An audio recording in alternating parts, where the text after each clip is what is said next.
श्रोताओं, आज एक बार फिर से हमारे लिए बहुत प्रिविलेज की बात है कि हमारे स्टूडियो में श्री देशवाल जी, जो कि बहुत रिसेंटली हरियाणा साहित्य अकादमी द्वारा जो सबसे बड़ा पुरस्कार जिसकी राशि 5 लाख है, उससे सम्मानित हुए। श्रोताओं, सवाल अमाउंट का नहीं है, सवाल इस बात का है कि इस हरियाणा जैसे प्रदेश में ऐसे ऐसे विद्वान व्यक्ति पड़े हैं जिनको हरियाणा सरकार द्वारा प्रोत्साहित करने के लिए ये राशि प्रदान की जाती है। और हमारे लिए विशेष प्रिविलेज है कि आज वही शख्सियत श्री देशवाल जी हमारे मध्य हैं। देशवाल जी, आपका बहुत बहुत आभार, बहुत बहुत स्वागत। धन्यवाद सर।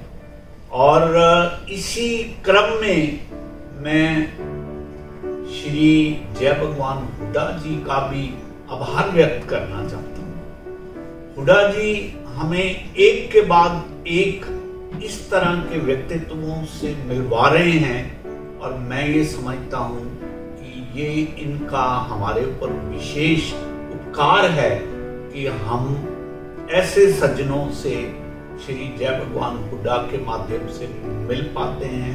हुड्डा जी, आपका भी बहुत बहुत धन्यवाद और आभार।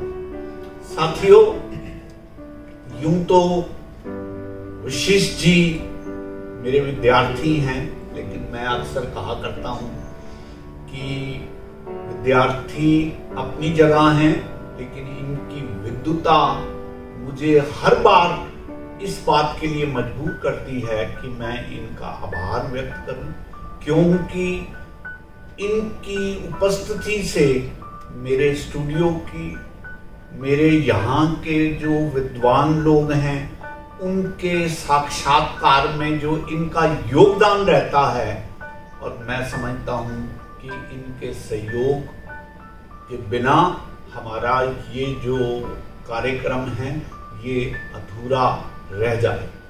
इसलिए शीश जी, आपका भी बहुत बहुत धन्यवाद, बहुत बहुत आभार। देशवाल जी, आपके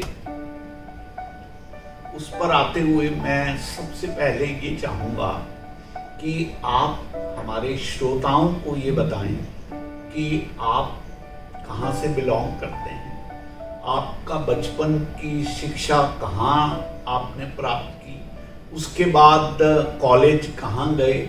मुझे मालूम हुआ है कि आप टीचिंग लाइन में रहे, कौन सी संस्था में आप टीचिंग करते रहे और किस विषय पे करते रहे। कृपया इन सब मेरी बातों का आप स्वयं उत्तर दें, ताकि हम अपने सुनने वालों को आपके बारे में पूरी बात बता सकें। गंभीर सर, मेरा जन्म झज्जर जिले के गांव खेड़का गुजर में हुआ है जी, और मेरी प्रारंभिक शिक्षा वहीं गांव के विद्यालय से हुई है जी। ये मेरे ऊपर सरस्वती माँ की कृपा रही जी कि मैं बचपन से ही पढ़ाई में ठीक ठाक रहा जी, और उन दिनों मैट्रिक की परीक्षा में जी वजीफा प्राप्त किया। क्या बात। और उसके बाद हमारे गांव से 14 किलोमीटर झज्जर नेहरू कॉलेज है जी, राजकीय नेहरू कॉलेज जी जी जी। तो उसमें दाखिला लिया। वहां से मैंने 1976 में ग्रेजुएशन की जी। और सारी अनुभूतियां वहां से, हम गांव से साइकिल पर जाते थे जी। आजकल के बच्चों को लगता है कि, और हाँ, ना गांव में कोई बिजली होती थी जी, केवल वो मिट्टी का दीपक था, उसमें ही हम पढ़ाई करते थे जी। फिर भी पंजाब विश्वविद्यालय होता था उन दिनों जी, तो जी, जी। बाद में कुरुक्षेत्र विश्वविद्यालय हुआ जाके। हम जब फाइनल में चले गए तो उसमें भी मेरा भी बोर्ड पर नाम लिखा हुआ है। पंजाब विश्वविद्यालय में भी मेरा 7वां स्थान था जी, मेरिट में जी। तो वहां से ग्रेजुएशन करके और मैं पहले रीजनल सेंटर था, 76 में ही रोहतक विश्वविद्यालय रोहतक बना था, जी, जिसे आजकल महर्षि दयानंद विश्वविद्यालय रोहतक कहते हैं। तो वहाँ एमए अंग्रेजी में दाखिला लिया और वहां से एमए अंग्रेजी की। मगर पता नहीं कोई ये पागलपन कोई कहता है या मेरे अंदर भूख थी जी शिक्षार्जन की जी। तो उसके बाद एमए इंग्लिश के बाद मैंने लॉ में दाखिला ले लिया जी। इसका अर्थ ये नहीं है कि मैं कहीं कहीं भाग रहा था, हाँ जी, मगर मेरी ये इच्छा थी कि भाई मैं वकालत करूंगा जी, और हाई कोर्ट में जी, चंडीगढ़ में जी जी। मगर कोई मेरा परिवेश तो था नहीं जी जी, कोई घर में कोई रिश्तेदारी में कोई नहीं था जी, वकील नहीं था, कोई ना कोई हमें गाइड करने वाला भी नहीं होता था। खैर, तो उसके बाद वहां पर कैंटीन में हम बैठते थे। आपको आपके ही वैश्य कॉलेज भिवानी से एक प्राध्यापक आए थे हिंदी में, डॉक्टर बैजनाथ सिंह जी जी जी, बड़ा प्रोमिनेंट नाम था। और वो एमए अंग्रेजी में भी गोल्ड मेडलिस्ट थे, हिंदी में भी जी। वो मेरे मित्र बन गए क्योंकि थोड़ा उम्र में 4-5-7 साल का अंतर होगा। और वहाँ कैंटीन में बैठा हुआ मैं उसका फॉर्म भर रहा था रजिस्ट्रेशन का वकालत के लिए जी। तो वो कहने लगे क्या कर रहे हो, मैंने बताया। तो वो कहने लगे कि आप मंच पे कविता हिंदी की बोलते हो, आप यहाँ पर विश्वविद्यालय की जो पत्रिका है संप्रेषिका, उसमें आप संस्कृत अनुभाग के छात्र संपादक हो, और आप हिंदी में दाखिला ले लो। ये छोड़ो, आपके परिवार में कोई वकालत नहीं करता, तो घर में इस प्रकार की स्थिति रही नहीं होगी। मगर वो तो सामान्य सी स्थिति है कि फिर आप मेरी बात मानो, 1 साल मेरे लिए खराब कर दो और आप एमए हिंदी में दाखिला ले लो जी जी। तो मैं कई दिन में उन्होंने मनाया और हिंदी में दाखिला ले लिया जी। फिर हिंदी में मेरी पोजीशन आ गई विश्वविद्यालय में जी। और फिर तो मैं अंग्रेजी से हिंदी में ही स्थानांतरित हो गया और एमए हिंदी किया, एमफिल किया लगातार जी। और ये सौभाग्य रहा क्योंकि ठीक था पढ़ने में जी, सबकी ये होड़ लगी रहती थी कि भाई मैं करवाऊंगा इनको शोध जी जी। तो डॉक्टर पुष्पा बंसल थी जी, हिंदी की अध्यक्ष थी जी। उन्होंने बड़ी विदुषी महिला है, अब भी हैदराबाद में रहती हैं जी, 20-25 किताबें हैं जी। तो उनकी मेरे ऊपर बड़ा कृपा दृष्टि रही जी। उनके उसमें सानिध्य में मैंने लघु शोध भी किया, एमफिल का भी और पीएचडी का भी जी। और ललित निबंध के ऊपर मैंने शोध किया। और बहुत ही वहाँ टास्क मास्टर थी, काम करवाती थी, मेरी भी आदत थी जी। तो फिर वहां से पीएचडी करके और तभी मेरी एक पुस्तक प्रकाशित हो गई थी जब मैं एमफिल में था जी, हिंदी ललित निबंध का स्वरूप और मूल्यांकन।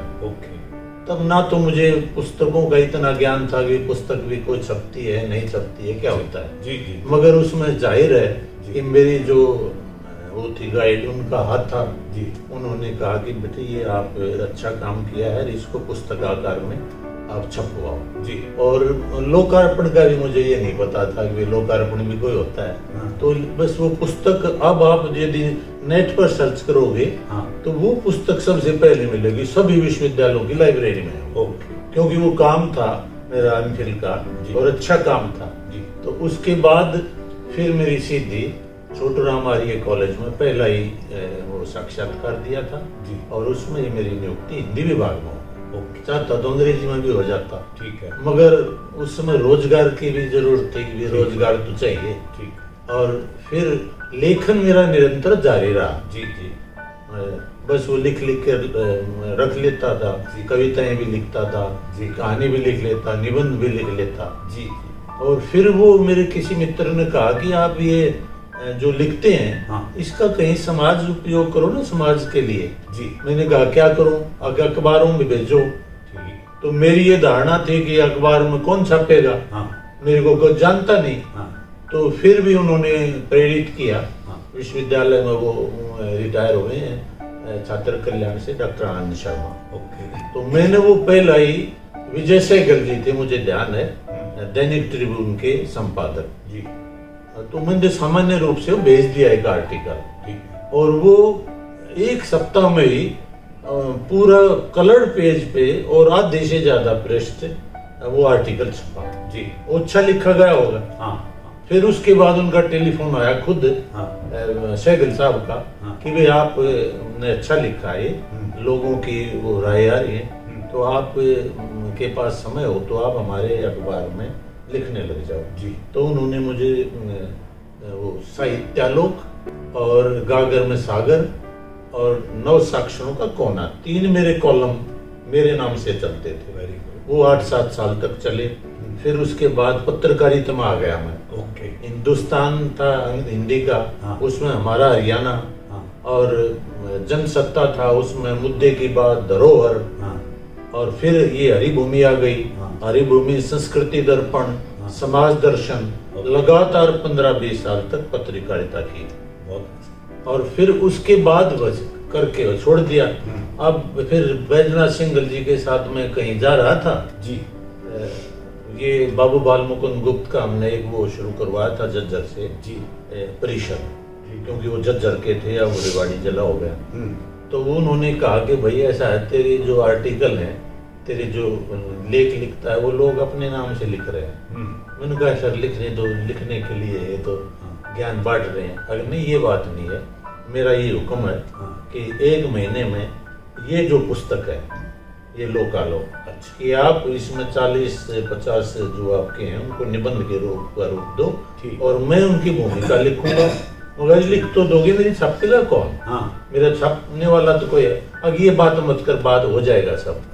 तो ये मैंने कंपाइल किया, उन्होंने इसमें भूमिका लिखी। और वो बेचारे स्वर्गवासी हो गए। और उससे बाद में ये छपी, और छपते ही इसको पुरस्कार मिल गया जी, 21,000 का। फिर सिलसिला लेखन का शुरू कर दिया, काम ज्यादा हो गया, पत्रकारिता में छोड़ दी, और फिर ये लेखन में आ गया। फिर तो उसके बाद मेरे 6 ललित निबंध हैं जी, लोकालोक, आंगन में मोर नाचा किसने देखा जी, संस्कृति दर्पण, लोकपथ, 20वीं सदी के ललित निबंध। ये 6 तो मेरे ललित निबंध संग्रह हैं, और 2 काव्य संग्रह हैं। एक तो बातों बातों में, और एक अनकहे दर्द। तो अनकहे दर्द भी पुरस्कृत हुआ था हरियाणा साहित्य अकादमी से, 21,000 रुपए का पुरस्कार मिला था। और 3 मेरी लोक साहित्य की पुस्तकें हैं। एक तो वो उसने छापी थी अकादमी ने, हरियाणा की संस्कृति और कला, जो अब पाठ्यक्रम में लगी हुई है, MA के में भी, जहाँ भी लोक साहित्य पढ़ाया जाता है सब जगह लगी हुई है, क्योंकि उसमें संस्कृति से संबंधित, लोक से संबंधित ये बातें। और एक है हरियाणा का लोक साहित्य में कड़का विदा, और एक जन कवि मेहर सिंह ग्रंथावली। ये 3 लोक साहित्य की पुस्तकें हैं जी। अभी मेरी पुस्तक आई है 2, एक तो सफर जारी है, वो तो है ट्रेवलॉग, यात्रा वृत्तांत। एक है स्मृतियों के सोपान, वो संस्मरण है। और अब कहानी लेखन चल रहा है, एक उपन्यास, वो भी जल्दी आने वाले हैं। तो ये सिलसिला लेखन का चल रहा है। अब तो से 2015 में मेरे सेवानिवृत्त हो गया था, तो उसके बाद से फिर अब पूर्णकालीन ही लेखन ही मेरा केवल उद्देश्य बन गया। आपने श्री बैजनाथ सिंगल का जिक्र किया है। जो वशिष्ठ जी हैं, ये भी वैश्य कॉलेज के विद्यार्थी रहे। उस दौरान में श्री बैजनाथ सिंगल मेरे कुलीग रहे। मुझे आपने जैसे ही उनका नाम लिया, मेरे जहन में एक चित्र घूम गया कि हम कॉलेज के लॉन में बैठा करते थे या स्टाफ रूम में बैठा करते थे, और किस तरह बैजनाथ सिंगल जी बहुत ही तार्किक ढंग से बात किया, गजब था। कारण ये है कि अंग्रेजी और हिंदी दोनों के वो बहुत विद्वान थे। मैंने उन दिनों में ताजा ताजा ओशो को पढ़ना शुरू किया, और वो भी ओशो के साहित्य के इतने प्रशंसक थे कि मुझे अभी भी उनके द्वारा की गई समीक्षा, ओशो की अलग अलग जो पुस्तकें आ रही थी, वो अभी भी याद हैं।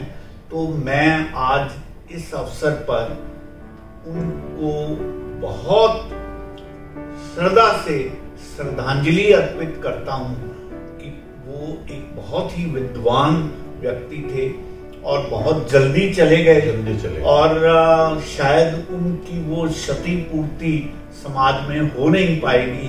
क्यों, आपको भी याद पड़ता होगा कि सिंघल साहब उन दिनों में किस तरह से पूरे स्टाफ में छाए रहते थे और अक्सर गोष्ठियों का वो आयोजन करते थे और हम सब लोग स्पेशल उनके द्वारा किए हुए कार्यक्रमों में शिरकत करते थे, शामिल होते थे। आगे बढ़ते हुए मैं डॉक्टर देशवाल जी आपसे ये जानना चाहूंगा, तो आप कौन से कॉलेज से रिटायर हुए उसके बारे में भी बताएं। हमें 1987 से 2015 तक सोनीपत का छोटूराम आर्य कॉलेज है जी, जिसे शियारे कॉलेज कहते हैं और आम आदमी उसको जाट कॉलेज भी कह देता है, उससे सेवानिवृत्त हुआ हूँ। ओके। और सोनीपत में ही फिर रहकर मैं अब साहित्य साधना कर रहा हूँ। ओके। और वो साहित्य साधना फलीभूत भी हुई है, ये मेरा सौभाग्य है जी कि मुझे 2 पुस्तकों पर पुरस्कार मिल चुके हैं जी। 2014 में मुझे जन कवि मेर सिंह पुरस्कार मिला था जी, साहित्य हरियाणा साहित्य अकादमी का, और 2025 में 2018 का मिला है महाकवि सूरदास आजीवन साहित्य साधना सम्मान। पर और साहित्य हमें क्या देगा जी, साहित्यकार तो बस सम्मान का ही मौका होता है, बिल्कुल पैसे की उसमें नियत पैसे भी मैं समझता हूँ कि केंद्रीय साहित्य अकादमी में जो पुरस्कार मिलता है सबसे बड़ा जी, वो 1 लाख का है एक भाषा के ऊपर जी, या कुल मिलाकर 10 लाख का है जी। तो एक जो प्रदेश के स्तर पर तो 5 लाख बहुत बढ़िया अमाउंट है वैसे भी देखा जाए तो। और सबसे बड़ी बात ये है कि ये एक तरह के आपकी विद्वता की जो है वो रिकॉग्निशन है, बस वो ज्यादा महत्वपूर्ण है। और उससे जो स्वयं में जो है लेखक या कोई भी विद्वान आत्म सम्मानित महसूस करता है जी, मैं ये समझता हूँ वो अपने आप में बहुत बड़ी बात होती है। विशेष जी, आप से मुखातिब होते हुए अब मैं चाहूंगा कि आप भी इनसे कुछ बात करें, फिर हम पुनः लौटते हैं। डॉक्टर देशवाल, एक बहुत अच्छी स्थिति ये है, आप पाएंगे कि जितने हिंदी के बड़े लेखक हैं आमतौर पे वे पहले अंग्रेजी में ही एमए करते हैं जी, और उसके बाद वे हिंदी का हरिवंश राय बच्चन की बात करें, आप किसी भी साहित्यकार की बात करें, क्योंकि बेसिकली हम चाहे अंग्रेजी का जितना भी विरोध कर लें, लेकिन पूरी दुनिया के साहित्य का दरवाजा अंग्रेजी ही खोलती है और हमारे लिए वही एक पुल है जिसके माध्यम से हम पूरी दुनिया के साहित्य को जान सकते हैं। तो मैं तो आपको इस बात के लिए बधाई दूंगा कि एक बहुत अच्छी शुरुआत हुई और डॉक्टर बैजनाथ सिंघल ने अगर आपको ये सुझाव दिया कि आप वहां से लौट के हिंदी में आ जाइए, तो इससे हिंदी का भला हुआ जी। ये अपने आप में एक अच्छी बात है, क्योंकि मूलतः जब हम अंग्रेजी के साहित्य को पढ़ लेते हैं तो हम पूरी दुनिया के साहित्य से जुड़ जाते हैं जी। और फिर हम जब हिंदी में आते हैं तो हम कई तरह के एक्सपेरिमेंट्स भी कर सकते हैं। आपने तो ट्रेवलॉग्स भी लिखे हैं, आप ये पाएंगे, चाहे ललित निबंध की बात करें, भले ही हम ये कहें कि हमारे बहुत सारे पुराने लेखक ये सब लिखते रहे हैं, लेकिन मूल रूप से सभी ने अंग्रेजी का या वेस्टर्न जो साहित्य है उसका अध्ययन भी किया है। जब हम हिंदी साहित्य में बात करते हैं तो भले ही हम भरत के रस सिद्धांत की बात करें, लेकिन हम जो वेस्टर्न थॉट है आलोचना का उसे भी पढ़ते हैं और उसके बाद ही हम आगे बढ़ पाते हैं। तो मैं इस बात के लिए तो आपको मुबारकबाद देना चाहूंगा कि आपकी पृष्ठभूमि बहुत सही तरीके से निर्मित हुई और किसी भी साहित्य के विद्यार्थी को इसी तरीके से तैयार किया जाना चाहिए। अब रही बात ये कि उसके बाद आपने तो अपना डॉक्टरेट भी मेरे ख्याल से ललित निबंधों पर ही किया, ये अपने आप एक अच्छी बात रही। और उसके बाद आपकी पुस्तक भी इस विधा पर आई है। और आप देखिए ललित निबंधों में अगर आप हिंदी की बात करें तो हिंदी में बहुत अधिक ललित निबंध के क्षेत्र में, चाहे ट्रेवलॉग के क्षेत्र में, बहुत कम लिखा गया है। और ललित निबंध की बात करें तो मुझे विद्यानिवास मिश्र याद आते हैं या ऐसे और लेखक याद आते हैं जिन्होंने वो सब लिखा। तो आप उस परंपरा से जुड़ रहे हैं, ये अपने आप में एक और अच्छी बात है। और ये भी एक खुशी की बात है कि अभी संत सूरदास जो पुरस्कार आपको मिला है आपके इतने सारे काम के लिए, एक बहुत अच्छा रिकॉग्निशन है। एक सवाल मैं आपसे पूछना चाहूंगा जो मुझे अक्सर कच उठता है। मैं भी मूलतः हरियाणा का रहने वाला हूँ, यहीं पला बड़ा हूँ। हमारे बहुत सारे लोगों ने हिंदी, अंग्रेजी और इस सब में बहुत काम किया है, लेकिन अगर हम अपनी मातृभाषा की बात करें, हो सकता है मैं और आप जिस तरह से बोल रहे हैं लोग अनुमान ना लगा पाए, बोलते तो हमारी मातृभाषा हरियाणवी है। हमारे घरों में मैं अपनी अगर माँ से, जिस भाषा में मैं आपसे बात कर रहा हूँ, इस भाषा में मैं अगर अपनी माँ से बात करूँ, या मैं अपने घर में जाके गांव के बड़े बूढ़ों से बात करूँ, तो कहेंगे छोरा अंग्रेजी क्यों बोल रहा है। तो मैं सवाल ये पूछना चाहूंगा कि आप इतनी बड़े मुकाम पे पहुंचे, आपने इतना सारा काम किया, आप टीचिंग लाइन में भी रहे, मुझे जरा ये बताइए कि जो हरियाणवी आज तक बोली के रूप में सिमट कर रही है जी, उसके स्टैंडर्डाइजेशन का कोई काम क्यों नहीं हुआ? क्योंकि हरियाणा के हर जिले की हरियाणवी अलग अलग है जी। तो मुझे इस पर थोड़ा सा प्रकाश डालिए। देखिए, आपने बात शुरू की है तो मैं एक वाकया बताता हूँ। आज से 20 साल पहले का, चंडीगढ़ से मैं आ रहा था और मुझे उसी सीट पर एक सरदार जी बैठे मिले।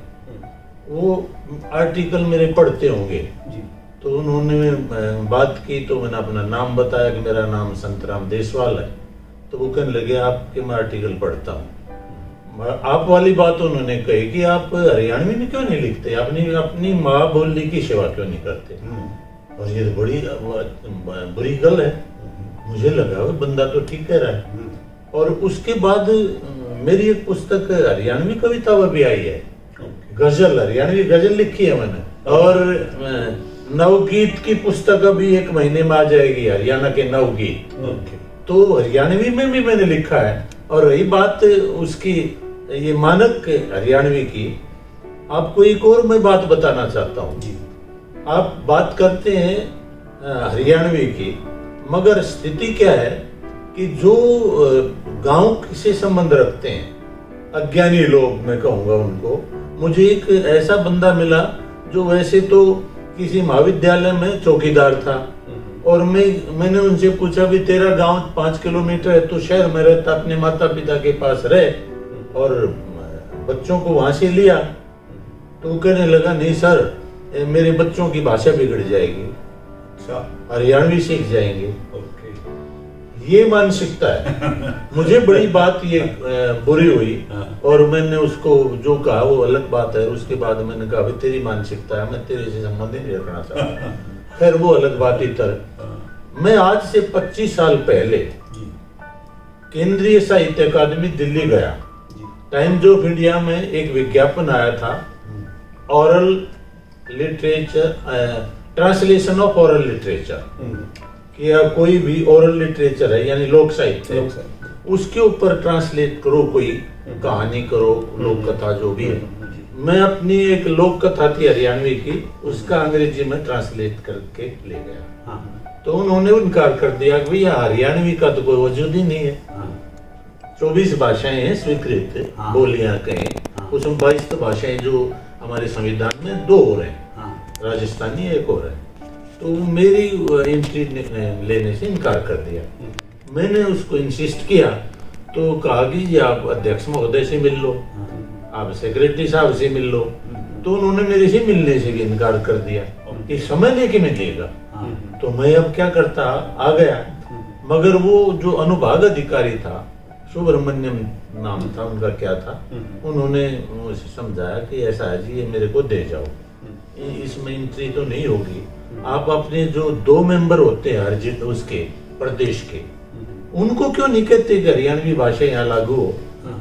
तो उस समय जो थे, नाम नहीं लेना चाहता मैं, माफी चाहता हूँ, उसमें से एक मेरे शिक्षक थे और एक आप भी जानते होंगे जो बहुत बड़ा नाम था। मैं उनके पास हिसार गया, मैंने कहा कि आप वहाँ मेंबर हो और आप हरियाणवी को वहाँ लागू करवाओ, एक बोली के रूप में करवाओ, भाषा के रूप जिस रूप में भी। तो उन्होंने जो कहा वो बड़ा अटपटा था कि भाई हिंदी के मार्ग में आप क्यों बाधा बनना चाहते हो, और इतनी बाधाएं हैं।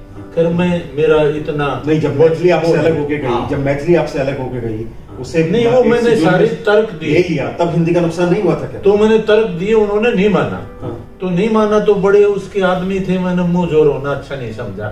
और फिर मैं रोहतक आया, दूसरे जो मेंबर थे हिंदी के हमारे, मेरे शिक्षक रहे, उन्होंने कहा उनके घर, मैंने उनसे प्रार्थना की तो वो तो जवाब ही नहीं दिया, बिल्कुल चुप। मैं सर कुछ तो बोलो, आप पैरवी करो, कुल मिलाकर वो नहीं हो पाया। अब उनकी दोनों के देहावसान हो गए 1-2 साल पहले। फिर 2 मेंबर और आए, एक भिवानी के यहाँ, उनमें से डॉक्टर माधव कौशिक जी मेरी चर्चा, और एक जो है लालचंद गुप्त मंगल जी है। तो मैं लालचंद गुप्त मंगल जी के पास गया जी। मैंने कहा कि अब आप जो है आप समझते भी हो, आप ये करवाओ, मेरी वह फाइल चली हुई है।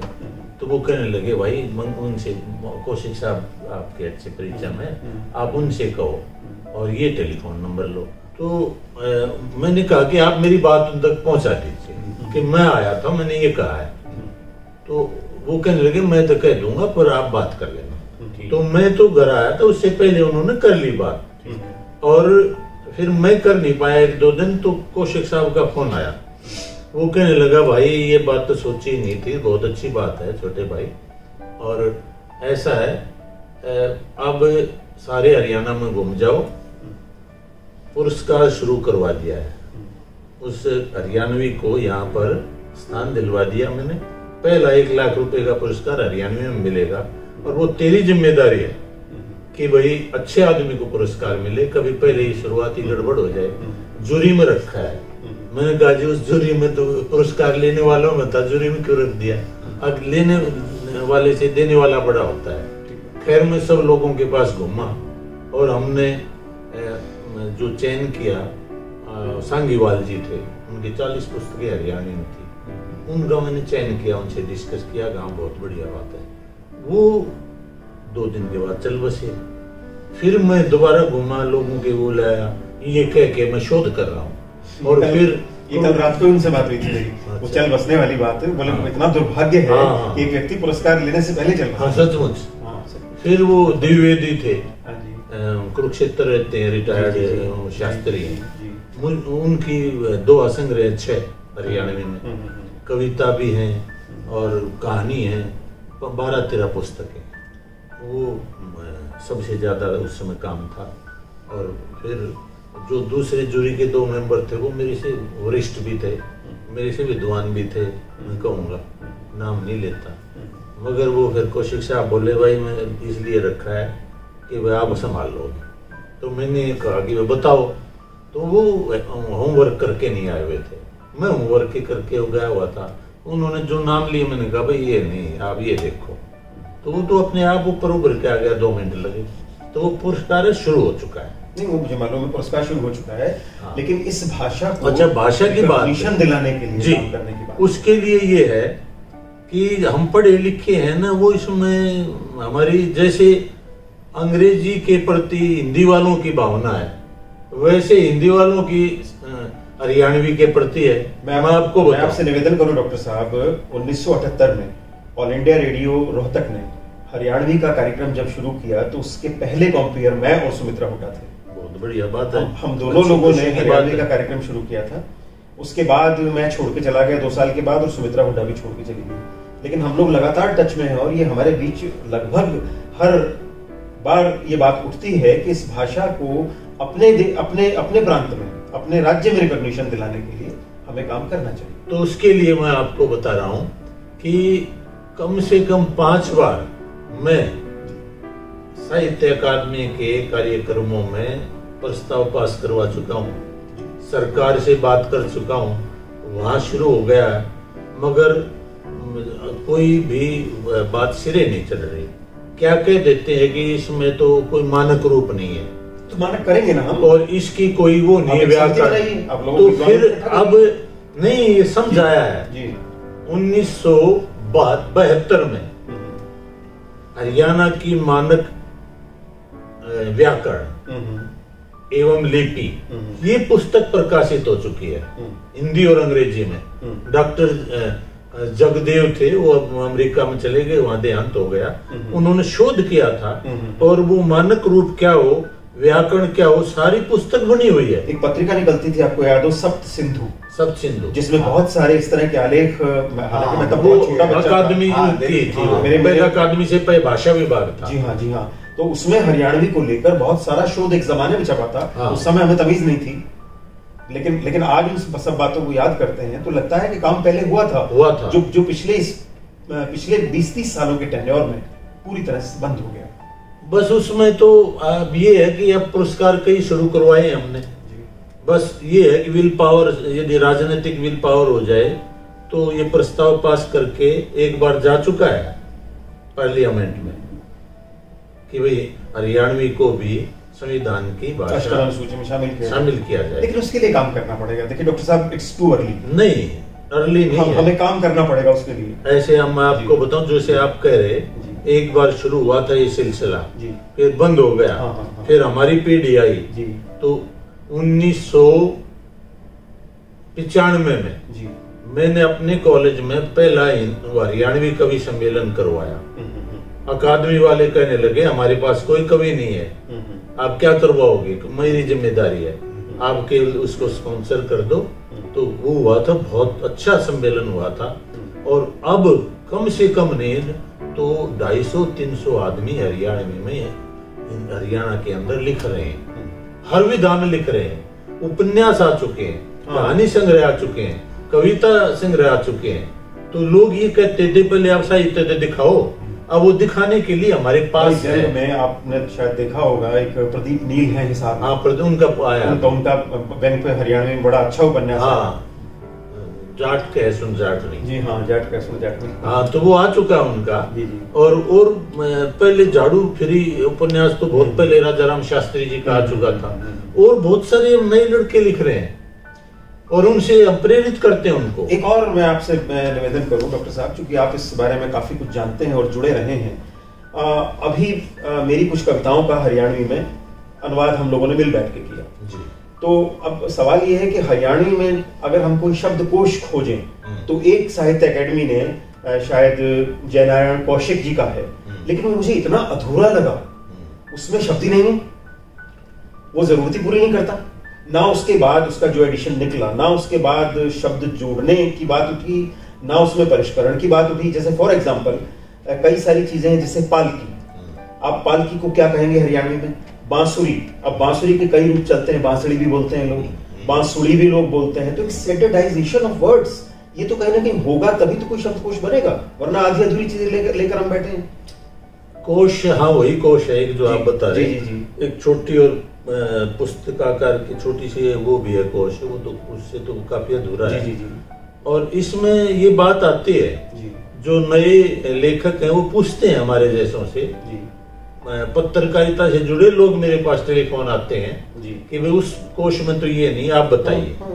तो ऐसे फिर मैं उनको ये कहता हूँ कि भाई आपके जो इलाके में बोली जाती है आप वो रूप लिख लो, और अभी ये अधूरा है, ये एक आदमी का बस की बात नहीं है।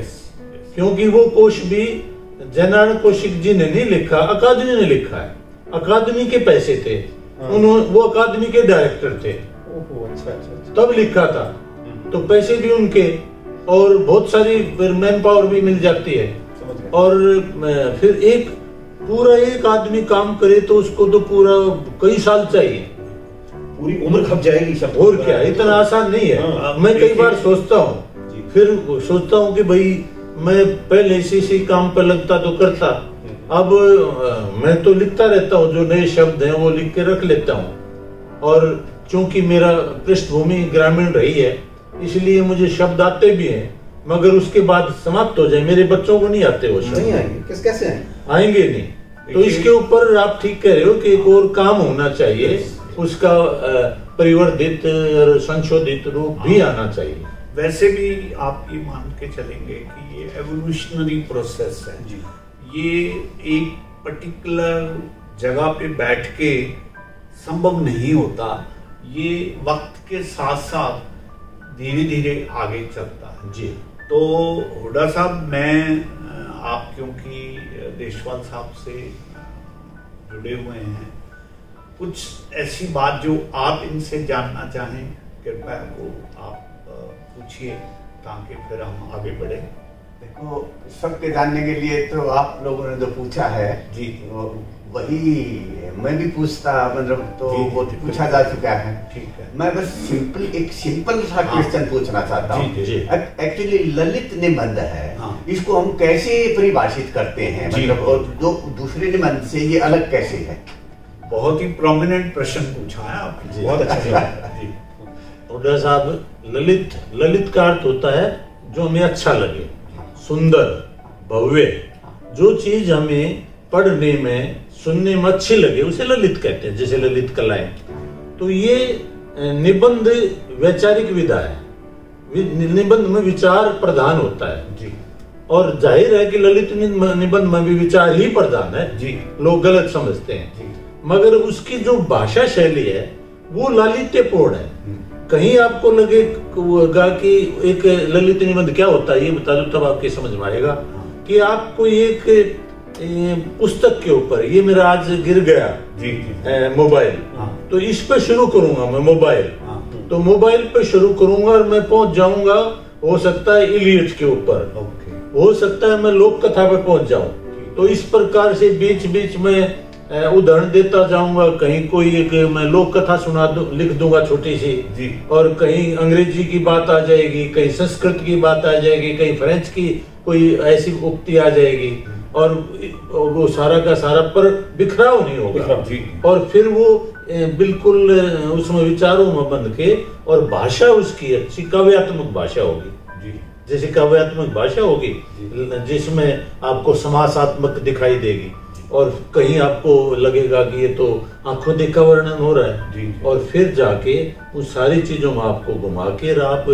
तो ऐसे आंदोलित से हो जाओगे, चमत्कृत हो जाओगे, और अंत में जाके फिर वो मोबाइल के ऊपर आपको जाके छोड़ देगा। हुड्डा साहब, इसके लिए आपको देशवाल साहब को पढ़ना पड़ेगा।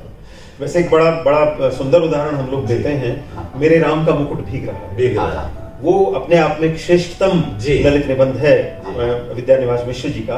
आपको अवसर मिले तो उसे जरा निकाल के पढ़िए, तो ये सारी परिभाषा से जुड़ी जितनी भी शंकाएं हैं आपकी अपने आप दूर हो जाएंगी। एक और हुड्डा साहब, मैं आपसे, क्योंकि जो कुछ अभी देशवाल साहब ने बताया, जब कभी मैं ओशो के साहित्य को सुनता या पढ़ता हूँ, जितने भी मापदंड इन्होंने ललित निबंध के लिए बोले हैं, मेरे जहन में वो सारे मापदंड घूम गए, और फिर मुझे ये बात समझ में आई कि जो कुछ भी ओशो बोलते हैं वो ईस्ट वेस्ट कहीं के भी जितने भी सत्पुरुष हुए हैं उनके जीवनियों से उदाहरण लेते हुए, उनके चिंतन से बात करते हुए, कहीं वो सोक्रेटिस की बात कर रहे हैं, कहीं लाओत्से की बात कर रहे हैं, कहीं पे वो कबीर की बात कर रहे हैं, और कहीं पर, और अंततः जिस पॉइंट को, जिस बिंदु को वो समझाना चाहते हैं उस पर आ जाते हैं। और रिजल्ट ये होता है कि सुनने वाला गदगद हो जाता है कि भाई मेरे सोच के परिवेश से बाहर निकल कर भी ये आदमी मुझे वो चीज बता रहा है जिसको मुझे समझने में फिर कोई कठिनाई नहीं है जी। तो बात ये देशवाल साहब, आज आपसे बातचीत करके मैं समझता हूँ मुझको और हमारे श्रोताओं को बहुत ही आनंद की अनुभूति हुई है। आपने साहित्य की गूढ़ बातें बहुत ही सरल ढंग से और बहुत ही सराहनीय ढंग से हम सब के बीच में रखी है। मैं आपसे अनुरोध करूंगा कि जब जब भी आपको समय मिले आप हमारे स्टूडियो में आइए, हम आपसे और भी विषयों पर बात करते रहेंगे। सच बात है, आपसे बात करके ऐसा महसूस हो रहा है कि जो कुछ कहा गया है वो तो अभी सिर्फ झलक है, और जो कुछ नहीं कहा गया वो कहने से कहीं ज्यादा बढ़कर है। मुझे याद आता है कि रविंद्रनाथ ठाकुर के पास विनोबा भावे एक बार गए और अस्वस्थ थे रविंद्रनाथ। उन्होंने कहा, ठाकुर साहब आप अस्वस्थ हैं, लेकिन एक बात का संतोष है कि आपने अब तक 55,000 गीत लिख दिए हैं। इवन टेनिसन ने 5,000 लिखे थे, आपने 55,000 गीत लिखे हैं। तो रविंद्रनाथ ठाकुर ने कहा, आप बिल्कुल ठीक कह रहे हो, लेकिन बंधु जिस गीत को मैं लिखने आया था वो अभी नहीं लिखा गया। तो आज मैं देशवाल साहब को ये कहना चाहता हूं कि हम आपसे बहुत कुछ सुनना चाहते हैं, लेकिन अभी वो सुनना बाकी है जो आपका बेस्ट पार्ट है, वो हम और आपसे किसी दिन समय लेके आपको स्टूडियो में पुनः याद करेंगे। और मेरा प्रयास होगा, विशिष्ट साहब भी हमारे बीच में रहेंगे, हुड्डा साहब तो रहेंगे ही रहेंगे, तो पुनः एक बारी ऐसी गोष्ठी हम फिर से करेंगे और अपने श्रोताओं को इस आनंद को आगे बढ़ाने का मौका देंगे। आज आपके यहाँ आने का बहुत बहुत आभार, बहुत बहुत धन्यवाद। आपका बहुत बहुत धन्यवाद।